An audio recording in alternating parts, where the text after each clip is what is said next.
Hello, my name is Beck and welcome to a spoiler-free review of Oathbringer by Brandon Sanderson. Just please note that this review will likely contain spoilers for The Way of Kings and The Words of Radiance. It won't contain spoilers obviously for Oathbringer, but if you haven't read the first two books in the Stormlight archive, I would recommend pausing this video, not watching it, just in case you get spoiled for your read through. So I don't want to spoil the first two books, so click away now if you haven't read them yet. And also this book is very big. I'm not going to be holding it up throughout this entire video, so I'm just going to put an image on the screen instead. I've also done reviews for the first two books in the series, so I will be linking those in the description so you can go and check those out if you want to look at what the Stormlight archive is about, but you don't want to be spoiled on the first two books in the series. Okay, so Oathbringer. We are now at the fabled city in the Shattered Plains called Urithru. The Everstorm is also here and it's started to activate the Parshendi, so their gods have returned now and they are the looming threat that is in Oathbringer. And then of course we also have Dalinar, and he is very much a centerpiece for the story of Oathbringer. You find out where he got his shardblade named Oathbringer, and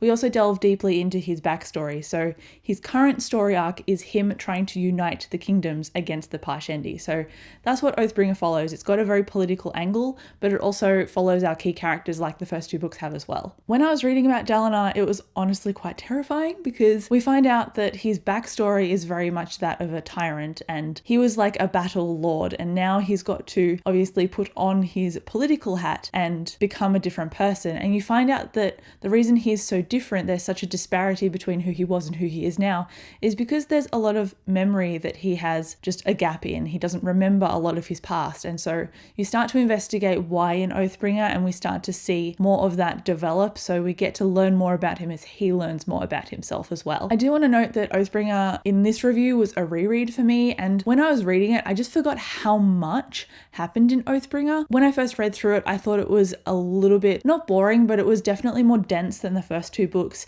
in terms of politics and world building. And the second time I read through, because I'd already read through it once, all the dust had time to settle. So the second time through, I realized just how much of a scope Brandon was encompassing in Oathbringer, and he was really broadening a lot of things he'd already developed.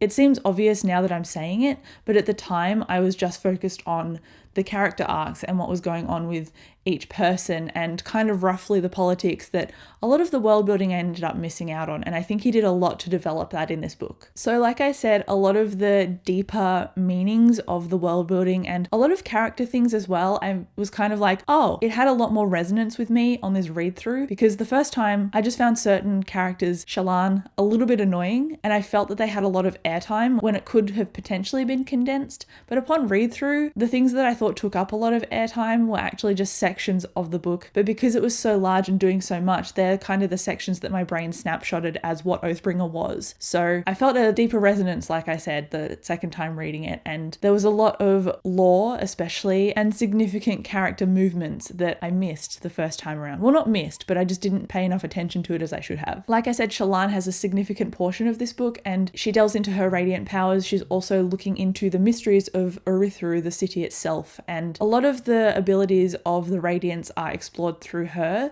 She has alternate personalities in this book, so not only is the radiant aspect of her personality described and explored in here, we also get a significant look at mental health as well, and I want to delve into that a little bit more with Dalinar and PTSD, and one of the other characters an addiction, and then Kaladin and his depression. So Brandon really doesn't shy away from portraying these realistic things about his characters, and one of the things that I loved about the Radiance is that only someone who is really broken can become a Knight's Radiant, and that's not a spoiler, that was very evident in the Words of Radiance. And the way that this is portrayed, it's not portrayed as a character fixing themselves in order to become magically more powerful. They have to still live with the flaws in themselves and try and overcome them on a daily basis to maintain their status as a Radiant. I found that quite intriguing and very interesting in the way it's so integral to a Knight's Radiance development. I really liked that aspect of it. I think it was a really detailed and much appreciated part of Brandon's world building. I just want to caveat what I just talked about with the magic and the mental illness, as I'm kind of relieved that magic didn't become a cure-all for mental illness. That said, it did become a cure for characters who were disabled, so missing limbs or being injured in battle. So hopefully that's something that can be worked on later. It was something that I noticed and I was a bit disappointed by, but the fact that mental illness wasn't cured by, you know, the classic falling in love or the classic magic becomes all empowering. I like that that didn't solve what the characters were going through. I like that it just added a new dynamic to their character instead of making them all better. And again, I just want want to mention the romance. I touched on it in Words of Radiance when I talked about that review, but again in this book it kind of left a little bit to be desired here, and I found certain aspects of it quite rushed, especially near the beginning and then again near the end. So that is really the only letdown when I'm reading Sanderson. I want there to be more yearning and more tension or sexual tension between the characters, and they seem to just get along like friends get along. And while there's nothing wrong with that, I personally just want it a little bit more. And without spoilers, I also don't think a certain thing in the plot that is relevant to romance has necessarily been resolved in this book. I think it's going to have longer or long-term or overarching results in the later books. I can't say anything because it'll spoil you, and I don't want to do that, but also I really want to talk about it. So if you want to talk about anything Oathbringer spoilers, just put spoilers in your comments so that people reading the comments don't get spoiled and I can go and read what you think, because I want to know. I really want to know. However, okay, romance now aside, this book really reinforced what I love about the characters, and at the beginning it did make me cry, and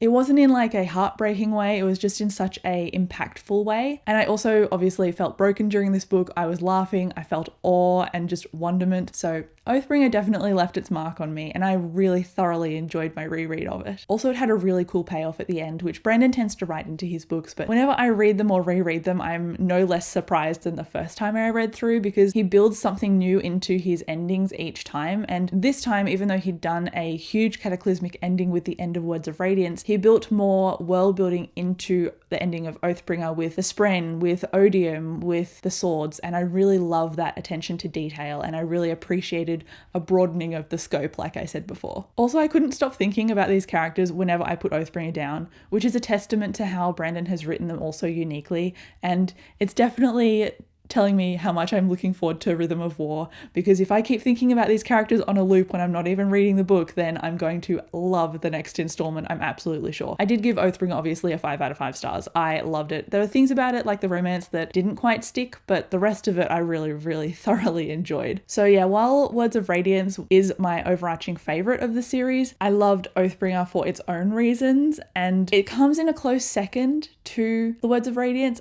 Can I say that? Because I really like The Way of Kings as well. I can't rank them, honestly. They're all 5 stars for me, but I think that Rhythm of War is just going to top what we've already seen, and I think it will potentially become my new favorite after The Words of Radiance, because if the pattern is anything to go by, The Way of Kings set stuff up, and then Words of Radiance was quite cataclysmic, and then Oathbringer has set a lot of stuff up, and so I think Rhythm of War is going to be very cataclysmic, so I'm very much anticipating that. But as for this review, I really loved Oathbringer. Romance was a little bit undercooked for me, but it usually is with Sanderson's books. He tends to write battle and identity and world building a lot better than he writes romance. So I don't read Sanderson for his romance, but I do like seeing it develop kind of on the side, as well as reading about all the things he's good at. So again, 5 out of 5 stars to Oathbringer. Definitely read Oathbringer and Stormlight if you haven't read it already. But thank you so much for watching this video. Come chat with me down in the comments, and I'll see you in my next one.